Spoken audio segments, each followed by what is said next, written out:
मोदी की गारंटी पर देश भरोसा कर रहा है। देश में एक ही गुंज है, अब की बार 400 पार।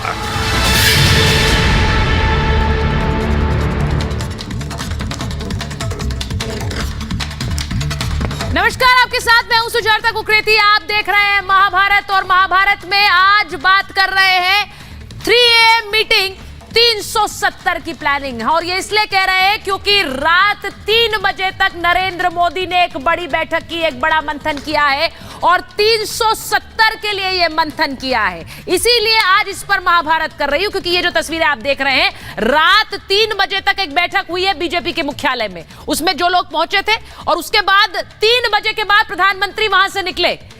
यहां से निकलकर अगले दिन की तैयारी, या फिर अगला दिन तो तभी हो गया था। रात 3 बजे नरेंद्र मोदी वहां से निकले, अगले दिन सुबह कहां पहुंचे वो तस्वीर दिखाइए। 3 AM की मीटिंग के बाद अगले दिन सुबह झारखंड पहुंच गए थे प्रधानमंत्री नरेंद्र मोदी, जहां कई करोड़ की परियोजनाओं की सौगात दी है प्रधानमंत्री ने। झारखंड की यह तस्वीर आपकी प्रधानमंत्री की आप देख रहे हैं। एक बड़ी जनसभा को संबोधित किया और उसके बाद दोपहर में कहां पहुंच गए। उसके बाद दोपहर की अगली तस्वीर देखिए, बंगाल पहुंच गए प्रधानमंत्री नरेंद्र मोदी और वहां बंगाल में आज रात वहीं बिताएंगे प्रधानमंत्री नरेंद्र मोदी। अभी 24 घंटे भी नहीं हुए, लेकिन 3 राज्यों में प्रधानमंत्री का ये जो दौरा है, दिल्ली से बैठक से शुरू हुआ, झारखंड और उसके बाद अब बंगाल में प्रधानमंत्री नरेंद्र मोदी हैं। आपको जल्दी से बताती हूं प्रधानमंत्री के लिए कल रात की यह बैठक अहम क्यों थी। क्योंकि नरेंद्र मोदी अपने योद्धाओं को सीधे सीधे उतार रहे हैं 2024 के समर में। बीजेपी मुख्यालय में रात 3 बजे तक बैठक हुई है।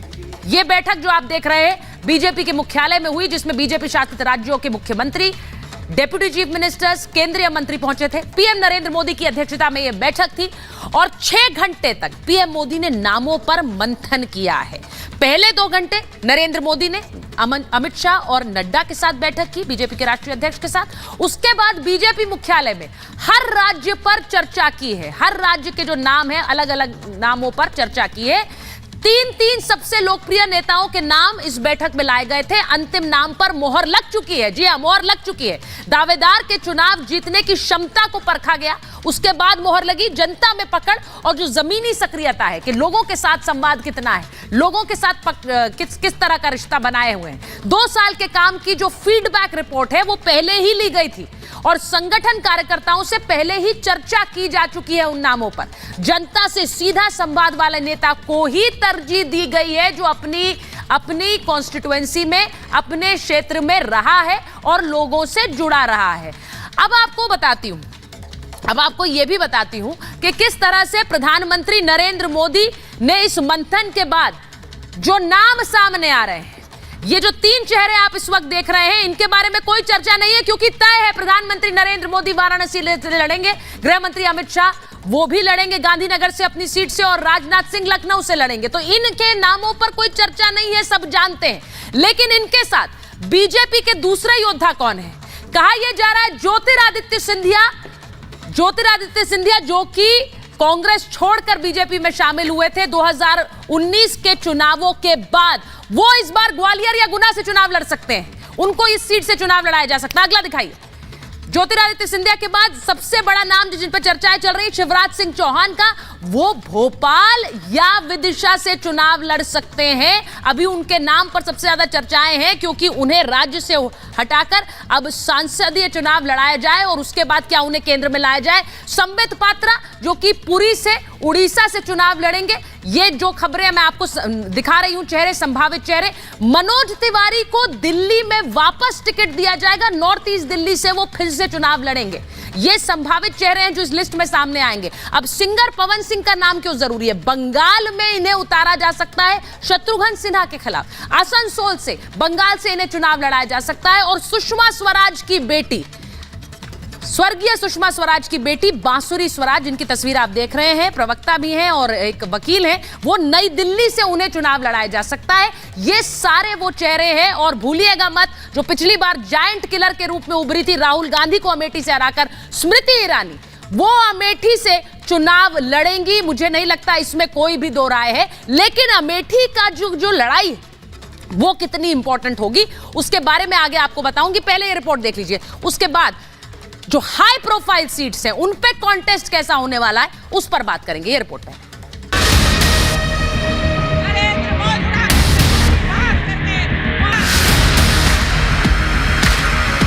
भारत माता की, भारत माता की। रात 3 बजे तक मैराथन बैठक, सुबह झारखंड की धरती पर दस्तक, दोपहर में पश्चिम बंगाल में एंट्री, करोड़ों की सौगात और धुआंधार प्रचार। ये है नरेंद्र मोदी, जो राष्ट्र का काम हो या पार्टी का, अपना हर पल उसी में खपा देते हैं।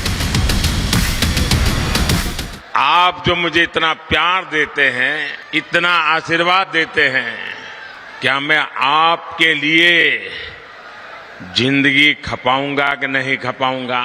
शरीर का कण कण, समय का पल पल आपको समर्पित करूंगा कि नहीं करूंगा? मोदी मतलब मेहनत और मोदी मतलब महाविजय। और ये ऐसे ही संभव नहीं हुआ है, बल्कि ये मोदी के अथक परिश्रम का ही परिणाम है। क्योंकि बीजेपी प्रत्याशियों के नाम फाइनल करने के लिए मोदी ने दिल्ली में रात 3 बजे तक मंथन किया, एक एक सीट पर रणनीति बनाई। रात 3:30 बजे बीजेपी दफ्तर से निकले, लेकिन 6 घंटे के इस मंथन में मोदी ने हर सीट पर टिकट फाइनल करके एक एक चीज पर ध्यान दिया। 3 सबसे लोकप्रिय नेताओं के नाम, दावेदार की चुनाव जीतने की क्षमता, जनता में पकड़ और जमीनी सक्रियता, सांसदों के काम का पूरा रिपोर्ट कार्ड और बेहतर काम करने वालों को ही मौका, जिससे मोदी की गारंटी पूरी हो सके। उम्मीदवार चयन और चुनाव के लिए इतनी मेहनत करने के बाद मोदी सुबह झारखंड में विकास की सौगात देने पहुंच गए। मैंने संकल्प लिया था कि सिंदरी के इस खाद कारखाने को जरूर शुरू करवाऊंगा। ये मोदी की गारंटी थी और आज ये गारंटी पूरी हुई है। 36 घंटे के भीतर मोदी ने 370 से ज्यादा सीटों पर बीजेपी को जिताने का खाका तैयार कर लिया और 96 सीटों पर एक्शन भी शुरू कर दिया। क्योंकि झारखंड की 14, बिहार की 40 और बंगाल की 42 सीटों पर 2 दिन के अंदर ताबड़तोड़ रैलियां कर जीत की गारंटी दे दी। संदेश खाली मुद्दे को लेकर मोदी ने ममता और इंडी गठबंधन को जमकर खदेड़ा। मां, माटी, मानुष, ये इसके ढोल पिटने वाली टीएमसी ने संदेश खाली की बहनों के साथ जो किया है वो देखकर पूरा देश दुखी है।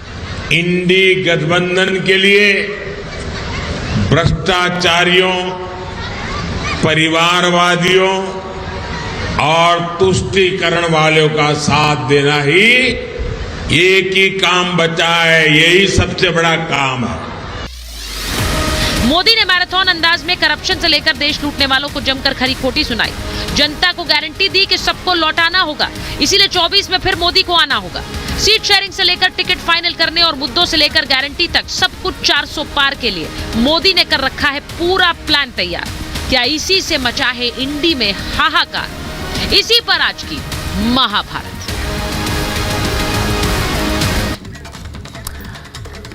और मैं अपने मेहमानों को परिचय कराऊं उससे पहले बड़ी खबर आपको बता देती हूं। बड़ी खबर आ रही है कि राजभवन पहुंचे प्रधानमंत्री नरेंद्र मोदी। राजभवन पहुंचे और पीएम से मिलने पहुंची है ममता बनर्जी। बड़ी खबर आपको बता रहे हैं, प्रधानमंत्री से ममता बनर्जी की मुलाकात इस वक्त जारी है।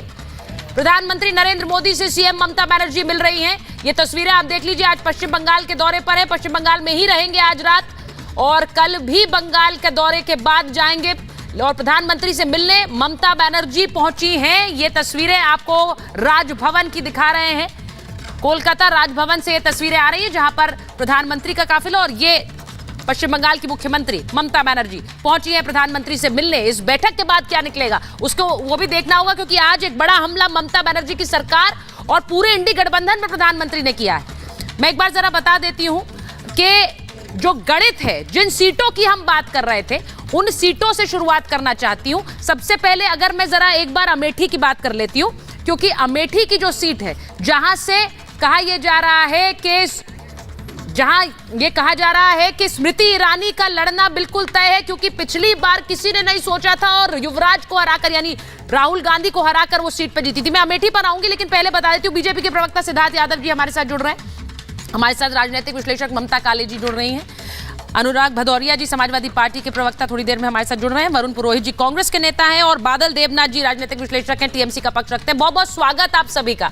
मैं शुरुआत सबसे पहले इसी से करना चाह रही हूं कि जो सीटों का जो एक पूरा मंथन है, बादल देवनाथ जी, बीजेपी के खेमे में एक मंथन चल रहा है, लेकिन वहां आपके खेमे में एक अलग ही मंथन चल रहा है। ममता जी पहुंची हैं अभी मिलने प्रधानमंत्री से, लेकिन उससे पहले पूरी एक तरह से पोल खोल दी प्रधानमंत्री ने आज अपनी रैली में, जब उन्होंने बोला कि ये संदेश खाली में जो हो रहा है उस पर ना ममता बोलती है ना उनके साथ के इंडी गठबंधन के नेता। नहीं मैडम, पहले तो मैं कहना चाहता हूँ, बहुत प्रधानमंत्री बंगाल में आए या मुख्यमंत्री वहाँ को उससे नहीं मिलेंगे, ये तो बिल्कुल गलत बात है। मिलना ही तो जरूरी है, ये तो सौहार्दपूर्ण बात है। और दूसरा बात है, मोदी जी बंगाल आए और आज धनबाद में भी जनसभा किया, लेकिन एक बार भी नहीं बोला मेक इन इंडिया हुआ कि नहीं, डिजिटल इंडिया हुआ कि नहीं, हाई स्पीड ट्रेन चला कि नहीं, वंदे भारत सेमी एक्शन चल रहा है और 5 का गवर्नमेंट हुआ कि नहीं, स्वच्छ भारत अभियान बंद है, बेटी बचाओ बेटी पढ़ाओ बंद है, गंगा जमुना शासन का नहीं हुआ, 100 स्मार्ट सिटी का वादा किया था वो भी एक भी नहीं हुआ। बंगाल में 100 दिनों का पैसा नहीं दे रहा है, जीएसटी का पैसा बंगाल में नहीं दे रहा है, आवासन प्रकल्प का पैसा बंगाल में 2 साल से नहीं दे रहा है। ममता दीदी और बंगाल के लोगों के लिए मोदी जी ने एक शब्द उच्चारण नहीं किया। जो अभी जो आरामबाग में जो जनसभा किया और धनबाद में जो जनसभा किया वो राजनीति किया। अच्छा मुझे बताइए, कुछ नहीं किया है। 2014 के बाद 2019 में सीटें ऐसे ही बढ़ गई 2 से 18, कुछ नहीं किया है। सीटें क्यों बढ़ी फिर? मोदी जी तो कुछ नहीं किया, सीटें कैसे बढ़ी? मैं आपको डायरेक्ट टीवी में मैं नहीं कह सकता हूँ, लेकिन ये तो ऐसे नहीं हो सकता है। ऐसे नहीं हो सकता है, मिल गया मतलब आप लोग मिल गया। बादल जी आप समझ रहे हैं मैं पूछ क्या रही हूँ, सवाल समझ रहे हैं आप मेरा? भाजपा 2 से 218 नहीं, थोड़ा गणित समझा देती हूँ आपको, एक बार याद दिला देती हूँ अपने दर्शकों को कि 2014 में बादल जी थोड़ा सा कॉमा, थोड़ा सा पॉज। मैं ये बताना चाहती हूँ अपने दर्शकों को कि 2014 में सबको थोड़ा याद दिला देते हैं कि 2 सीटों के बाद 2019 में 18 सीटें बीजेपी की पश्चिम बंगाल में आई थी। सब लोग हैरान थे, लेकिन वहां टर्न अराउंड हुआ था। इस बार सिद्धार्थ यादव जी, क्या आप ये उम्मीद कर रहे हैं कि वहां पर 18 से ये सीटें बढ़ेंगी? क्योंकि ये बार बार कहा जा रहा है इसके संदेश खाली ममता के लिए नंदीग्राम न बन जाए। नहीं, निश्चित रूप से देखिए, अभी वो कह रहे हैं कि बंगाल आए पर ये नहीं कहा वो नहीं कहा। अरे पूरे देश में देश का एक जन कह रहा है, अलग अलग मंचों पर देश की प्रगति की चर्चा हो रही है और आदरणीय प्रधानमंत्री ने इतनी बार कहा, पर आप सुनना कहां चाहते हैं?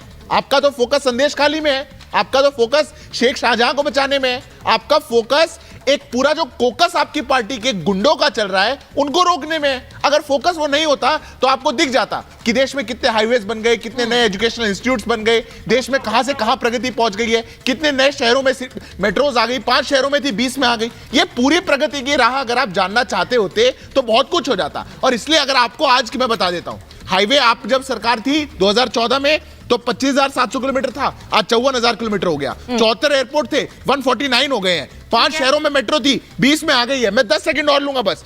जो इलेक्ट्रिफाइड रेल नेटवर्क था वो 21,800 किलोमीटर का था, आज 60,000 किलोमीटर का है। नंबर ऑफ यूनिवर्सिटी 676 थी, आज 1168 है। नंबर ऑफ स्टार्टअप देश में 350 थे, आज सीटें कितनी? जल्दी से बताइए, अगर 18 थी आज हम सीटों और कैंडिडेट्स की बात कर रहे हैं। बंगाल क्लीन स्वीप होने वाला है, बंगाल क्लीन स्वीप होने वाला है।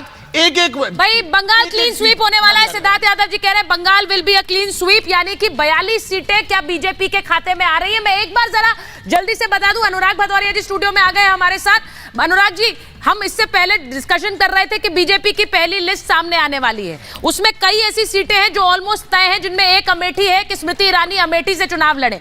अब अमेठी की एक जल्दी से एक तस्वीर अपने दर्शकों को दिखा रहे हैं, उसके बाद अनुराग जी और ममता जी के पास जाऊंगी।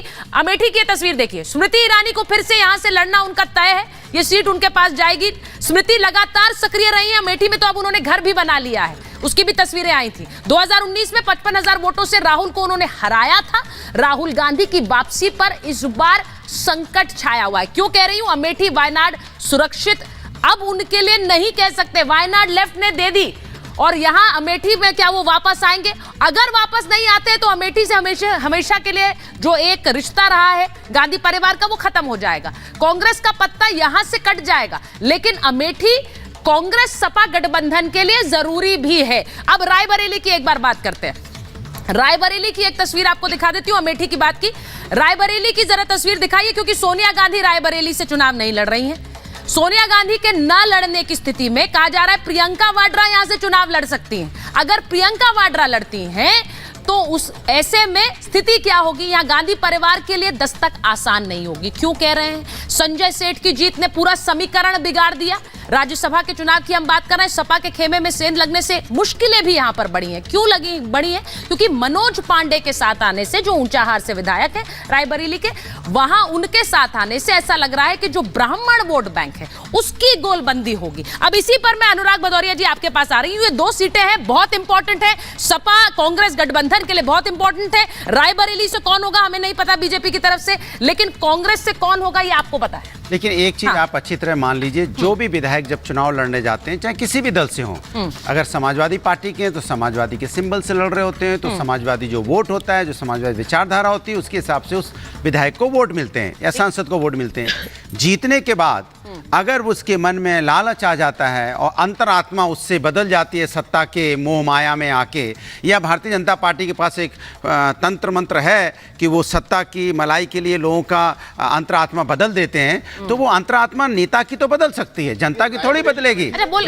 जनता की अंतरात्मा नहीं बदलेगी। जनता तो फिर आप जैसे इनके एक नेता थे, उनकी अंतरात्मा बदली थी, जिनका नाम था दारा सिंह चौहान, उनकी अंतरात्मा बदली, समाजवादी पार्टी से जीते, बाद में बीजेपी में चले गए, फिर बाई इलेक्शन हुआ, जैसी उनकी अंतरात्मा खत्म आत्मा होगी वहां पे, वो घुस गए घोसी में, जाके हार गए 45,000 वोट से, समाजवादी जीती वहां पे। तो सवाल उठता है कि जो लोग इस तरह का काम करते हैं, जो जनता के साथ विश्वासघात करते हैं, उनका तो तब है माना जाए जब वो रिजाइन करें और दोबारा जनता में जीत के आए, तब तो पता चलेगा कि जनता उनको मान रही कि नहीं। आप जो बात कह रहे हैं अनुराग जी, क्या जनता तक ये मैसेज जाएगा? मेरा सवाल ये है। और वहां अमेठी की सीट बड़ी इंपॉर्टेंट है, आप लोग जानते हैं, आपने वो सीट छोड़ी, लेकिन अमेठी में राहुल लड़ेंगे या नहीं आपको भी नहीं पता, ये बात क्लियर है। हाँ, बोलिए। छोटा सा सवाल जोड़ दूं। जब आपने प्रश्न पूछा अमेठी और रायबरेली के लिए, तो हमारे बड़े भाई अनुराग जी कह रहे हैं कि अंतरात्मा बदल जाती है। माने राहुल जी की भी बदलने वाली है क्या? ये लोग भी छोड़ के जाने, किसके अंदेशा दे रहे हैं? और ये सीटें तो हमेशा से ही गठबंधन जल्द निकलेंगे। मैं वापस आ रही हूँ। जरा एक बात बताइए, जो हम अमेठी और रायबरेली की बात कर रहे थे अनुराग जी,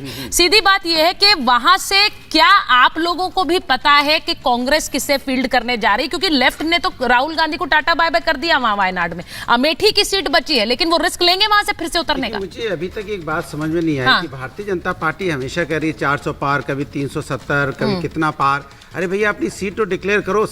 दूसरे दलों के तो गठबंधन भी हो गए, सीट भी डिक्लेयर हो गई, वहाँ अपना दल कह रहा है कि हम लड़ेंगे, कई बार निषाद पार्टी कह रही है हम लड़ेंगे, उधर राजभर जी कह रहे हैं हमें मंत्री बनाओ, उधर उनकी सीट का बंटवारा नहीं हो रहा है। सवाल इंडिया गठबंधन से हो रहा है, उधर एनसीपी और शिवसेना में सिर्फ फुटबॉल चल रहा है, उधर चिराग पासवान और चचा में चल रहा है कि हाजीपुर से कौन लड़ेगा। तो मेरे समझ में नहीं आ रहा। ये सवाल तो एनडीए से होना चाहिए कि भाई ना आप सीट डिक्लेयर करो, ना आपका गठबंधन का पता चल रहा है कि सीट किसको कितनी दोगे नहीं दोगे, क्या होने जा रहा है। तो ये बड़ा सवाल है जिसपे भारतीय जनता पार्टी बच रही है। पर अनुराग जी, वो अगर सीटें ना भी दें, मैं एक बार को आपकी बात मान लूं, अगर वो सीटें नहीं वो दे रहे हैं, लेकिन आपका गणित तो कांग्रेस पर भी उतना ही निर्भर करता है ना। अगर वो 17 सीटें अपनी निकालेंगे, आप अगर उम्मीद कर रहे हैं कि 2024 में आप जीतेंगे, तो वो 17 सीटें यूपी की उतनी ही इंपॉर्टेंट होंगी ना। एक बार ममता जी से पूछ जी।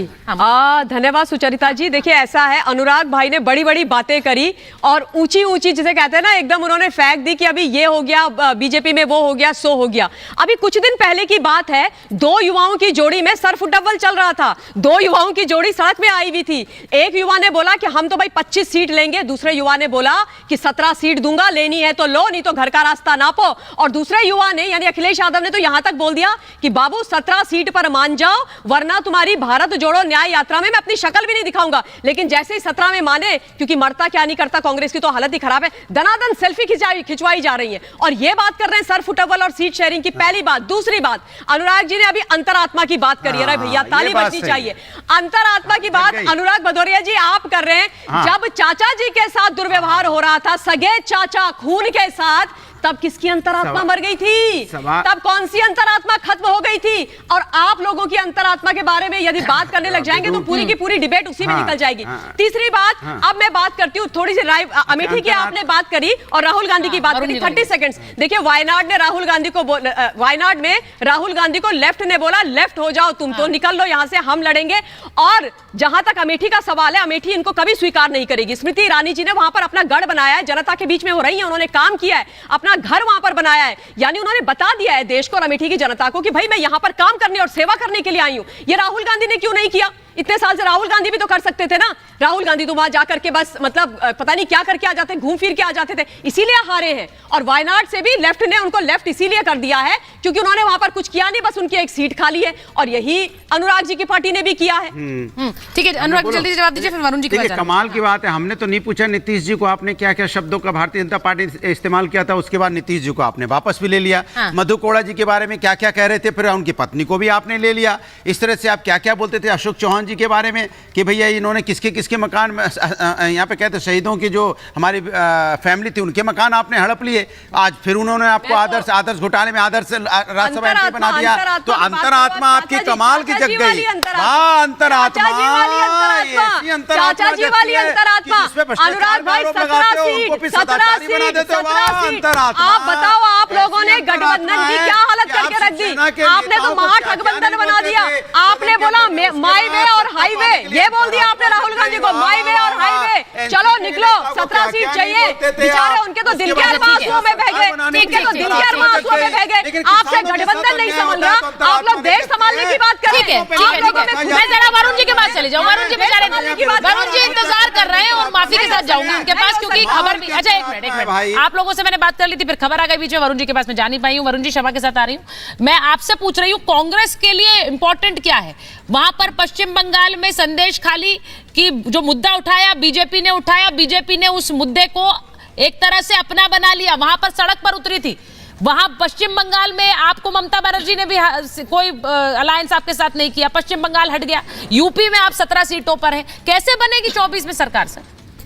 तो उनकी कैसे बनेगी? वो 2 सीट दे रहे हैं अपना दल को, कभी दे रहे हैं कभी एक। सुचरिता जी, सरकार तो जनता बनाती है, ये नैरेटिव क्रिएट करना आएगा तो मोदी आएगा, मोदी, ये तो लोकतंत्र की मजाक उड़ाना है। पूरे भारत में कितनी सीटों पे लड़ रहे हो? कितनी सीटों पे लड़ रहे हो? क्या कितने देंगे? एनसीपी को कितनी देंगे? आप बताइए पासवान जी को कितनी सीटें मिलेंगी? नहीं, अगर नीतीश जी को कितनी सीटें? अपना सारा बिखरा पड़ा है, दूसरे का कह रहे कैसे बनेगा, कैसे बनेगा बोल रहे थे। अच्छा वरुण जी को तो बोलने दीजिए, उनकी क्या, वो तो आपके गठबंधन के साथी हैं भाई, गठबंधन साथी हैं, उनको तो बोलने दीजिए। 17 सेकंड यही हो रहा है गठबंधन में। 17 दी थी, 17 सेकंड। वरुण जी बोलिए। आप कितनी सीटें दे रहे हैं उनको, नीतीश जी को? अरे आप 17 सेकंड बोलने दो यार। वरुण जी बोलिए भाई, बोलने नहीं देंगे। बोलिए वरुण जी, हम आपके साथ हैं।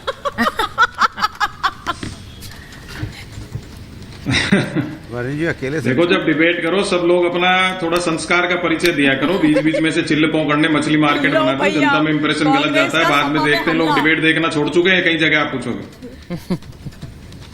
ये लोग, फिर आप अच्छा जी बोलिए वरुण जी, आप बोलिए। देखो, पूंजीवाद के प्रवर्तक जो है, ईस्ट इंडिया की सब्सिडरी, महंगाई, बेरोजगारी, निजीकरण मुद्दा है, ज्वलंत मुद्दा है, ये लोगों के दिमाग में, युवाओं के दिमाग में, सबके दिमाग में। लेकिन जो अभी आप बात कर रहे थे, मोदी जी 3 बजे तक जग रहे थे, भाई राजीव गांधी 24 घंटे करके हमने देखा टिकट तय करते थे।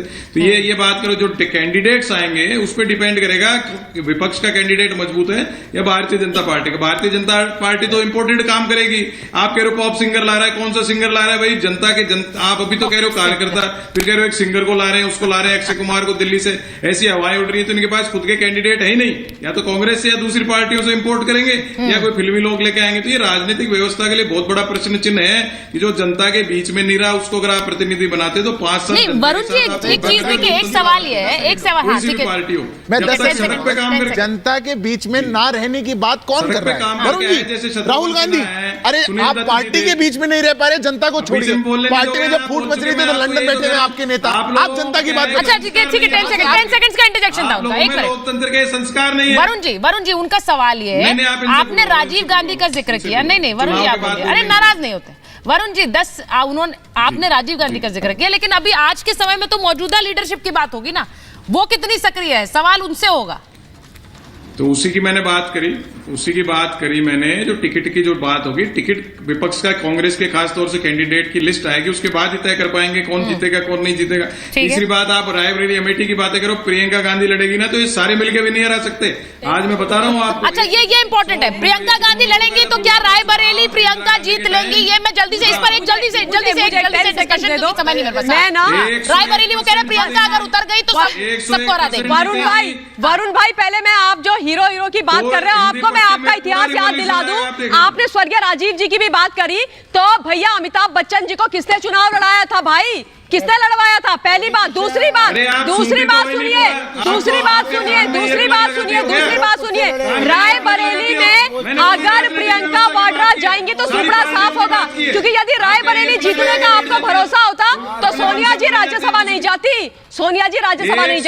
आप लोगों को पता है रायबरेली आप लोग हार चुके हैं, रायबरेली की जनता आपको स्वीकार नहीं कर रही है, जनता का आप लोगों से विश्वास है। रायबरेली मनोज पांडे के जाने से रायबरेली पे क्या असर पड़ेगा, बताइए वहां पर? हाँ, मनोज पांडे के जाने से रायबरेली पे एक वोट मनोज पांडे के पास नहीं है। अच्छा, कोई समाजवादी वोट पे जीतने वाले व्यक्ति हैं, और एक वोट लेके नहीं जीते, क्योंकि वहाँ समाजवादी हमेशा जीतता आया है। उसके पहले भी जो लड़ते थे वो भी जीतते थे समाजवादी। ये बड़ा देखना पड़ेगा, दर्शकों के लिए भी जरूरी है। जल्दी लास्ट कमेंट में, समय नहीं है, लास्ट कमेंट। अगर इनको कोई छोड़ने की खबर भी आ जाए ना, आज अगर अनुराग जी आपके चैनल पे बोलते हैं कि मैं सोच रहा हूँ शायद छोड़ के चला जाऊँ, पूरी समाजवादी पार्टी सब पीछे पड़ जाएंगे, और कोई छोड़ के चला गया तो वो सबसे खराब था। अरे मनोज पांडे क्या था, अरे ये क्या है, वो क्या है, अरे अपनी थोड़ी चिंता करिए, इसीलिए आपका ये हर्ष होता है। ठीक है, मैंने इन सीट्स की बात इसलिए की क्योंकि हाई प्रोफाइल सीट्स है, लेकिन अभी ये हाई प्रोफाइल सीट्स थी, इनकी बात तो मुझे आजमगढ़ की भी करनी थी,